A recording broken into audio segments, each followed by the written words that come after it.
m'appelle Christian Souchet, donc j'ai 54 ans. Donc je suis né dans la région parisienne. J'ai bougé pendant quelques années où je suis parti en Haute-Savoie. Et de retour à nouveau dans la région parisienne il y a à peu près une vingtaine d'années, je crois. Donc une vingtaine d'années, oui. Alors si on reprend mon époque quand j'étais très petit, donc quand on me demandait à l'école ce qu'on allait faire, je me souviens que quand j'avais 5 ans, je voulais être Zorro. Donc ça peut paraître fou. Donc c'était pas acteur de cinéma, c'était celui qui défendait les opprimés. Donc on peut se poser la question aujourd'hui, c'est du pourquoi, parce que je travaille dans le secteur social, je me retrouve à l'intérieur. Bon, moi j'ai la réponse, mais le fait est, c'est que je crois qu'il y a un chemin qui s'est fait tout doucement et qui a pris son temps, et qui arrive qu'aujourd'hui, à 54 ans, je suis toujours dedans, bien que j'envisage autre chose pour mon avenir prochain.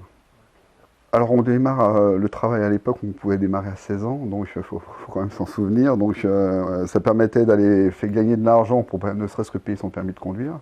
On partait en vélo le matin pour aller travailler, et puis on revenait et on faisait ses études en parallèle. Donc moi j'ai fait ce qu'on appelle un bac électronique.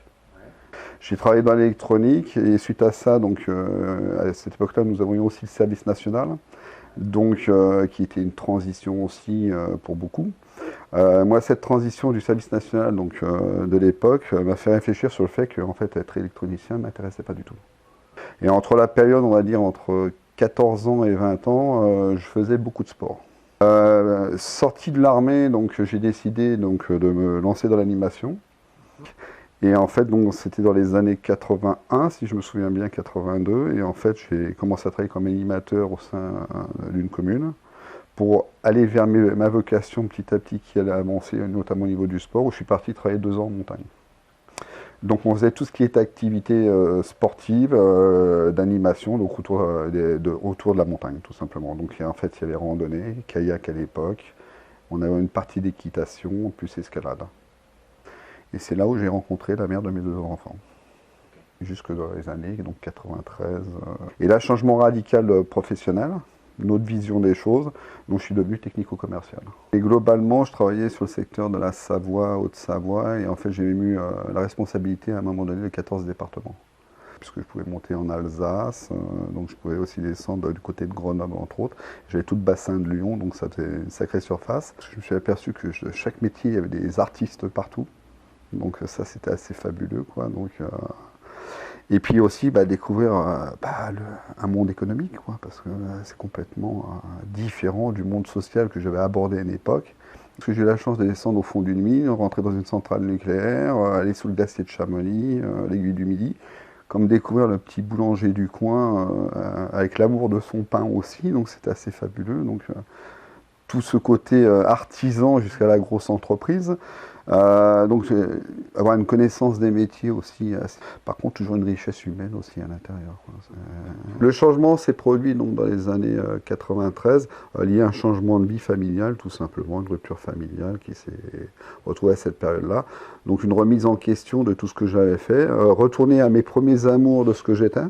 J'ai démarré 2 brevets d'État à la même époque, qui m'ont fait naviguer aussi sur pratiquement toute la France, parce qu'en fait, tous mes modules, je les ai passés dans un département différent. Le premier, c'est ce qu'on appelle un BESAP, c'est Activité physique pour tous. J'ai démarré ma formation notamment du BESAP en Polynésie française, qui m'a permis de découvrir un autre territoire. Donc je suis parti faire, ça durait 40 jours.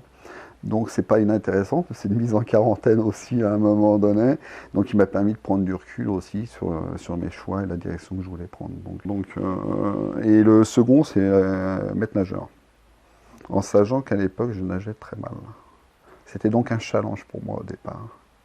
Et le fait est, c'est que j'ai eu la chance de ne plus avoir d'appartement à ce moment-là, ce qui fait dans une situation où il n'y a plus grand-chose, donc il n'y a plus de choix, et à un moment donné, il faut bouger. Le premier emploi que j'ai eu, c'est dans un IMPRO, Institut médico-professionnel, en tant qu'éducateur sportif. Emploi que j'ai fait pendant 2 ans et je travaillais à mi-temps. Si je reviens même aussi dans les années 95-96, j'ai travaillé en mairie avec la communauté malienne. Donc il y avait 400 familles à accompagner. Mais moi j'accompagnais la partie des jeunes autour d'activités sociales, tout simplement. En parallèle, j'étais entraîneur sportif en handball aussi. Et en fait, au bout de 2 ans, voyant que de toute façon, un mi-temps ne suffit pas, on est bien d'accord pour subvenir à ses besoins. Donc, il faut reprendre son petit sac à dos, puis rechercher un autre mi-temps. Ce que je disais tout à l'heure, c'est extrêmement difficile, puis effectivement, les jonctions à l'époque n'étaient pas simples. Donc j'ai décidé de prendre un congé sabbatique, donc qui dure 11 mois, donc voilà, donc ça veut dire plus de salaire, donc plus d'emploi, mais je récupérerai au bout d'un an, hein, donc c'est pas le problème. Et donc décidé de rechercher du travail. Je suis rentré dans un IME, Institut médico-éducatif, donc toujours dans le handicap. Et quand je suis arrivé dans l'IME, c'était plus un accompagnement autour d'activités au sens large, bon, avec bien sûr une construction à l'intérieur. Et la première année, je n'ai fait aucune activité sportive. J'étais plus en accompagnement pour découvrir, on va dire, le métier, je dirais, ou plutôt le public. Et en fait, j'ai travaillé autour de différents ateliers, donc ça pouvait être le théâtre, ça pouvait être la peinture, ça pouvait être autre chose, ce qui m'a extrêmement enrichi d'un point de vue des supports de médiation complètement différents. J'ai eu la chance de pouvoir mettre en place une première activité sportive. J'ai choisi l'eau. Ouais. Voilà, pour plein de raisons.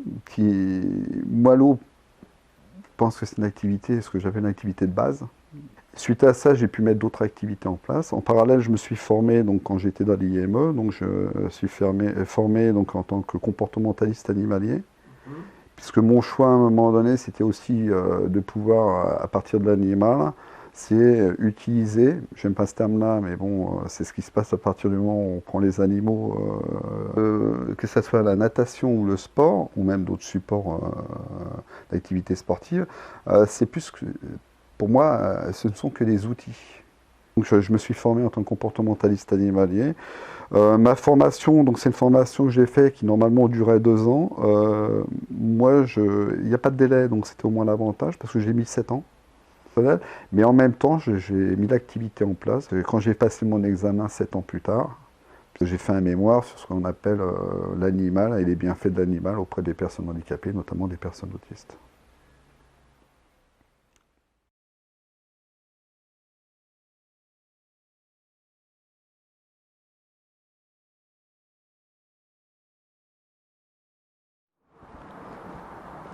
Alors du coup, donc là, on va sur le chemin qui amène donc au parc animalier, donc sur la commune de Roissy-en-Brie.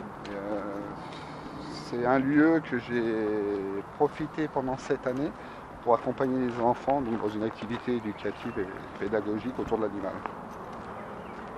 Donc, ils appellent ça un parc animalier, mais en fait, c'est plus une ferme pédagogique.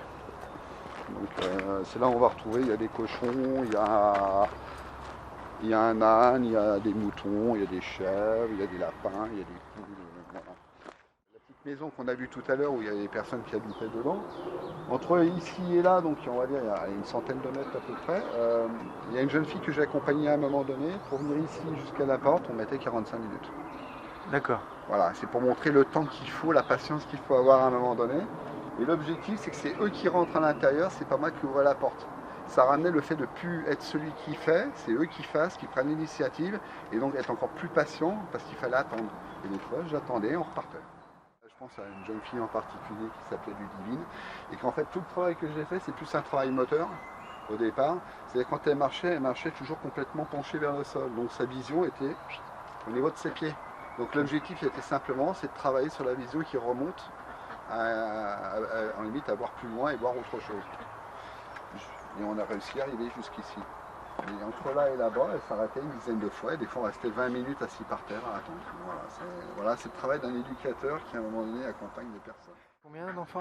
À peu près 70, voilà, donc c'est là où j'ai travaillé sur mon mémoire sur une dizaine, mais bon, en parallèle, j'ai continué à écrire dessus.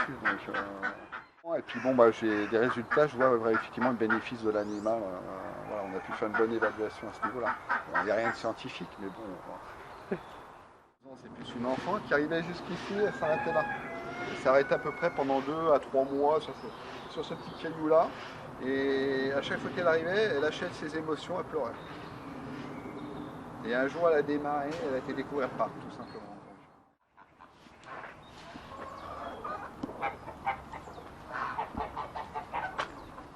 Elle peut avoir une utilité aussi par rapport à ce qu'il est. Hein. Si on prend les oies ou même les poules ou les canards, il y a un côté sonore qui n'est pas inintéressant. Donc ça attire simplement l'attention à un moment donné. Doucement, doucement, doucement cochon, doucement, doucement cochon, doucement, non, non.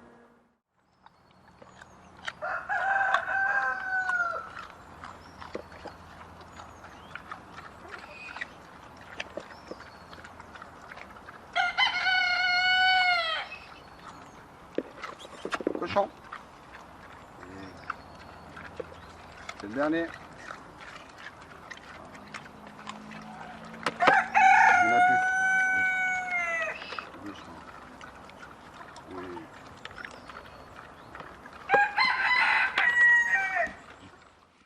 Tu remarqueras le mouvement par le haut de la main. Bon, en fait, ça peut être considéré pour l'animal comme une agression.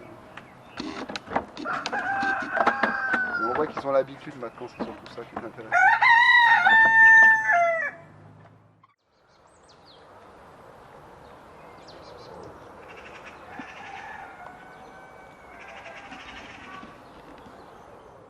Tu es chargé par une vache. Oui, en fait, simplement, bon, je rappelle quand même que je suis comportementaliste animalier. Et en fait, j'ai fait une grosse erreur un jour, c'est de ne pas être attentif aux réactions des animaux quand je suis rentré dans le parc. Et en fait, j'étais chargé par une vache, je m'en dépatouiller. Et en fait, cette vache est plus forte que moi. Donc, elle m'a encorné. Donc, voilà, c'est le lien que je peux avoir, c'est un lien de sang avec mon ami la vache. Donc, voilà, donc je me suis retrouvé à l'hôpital.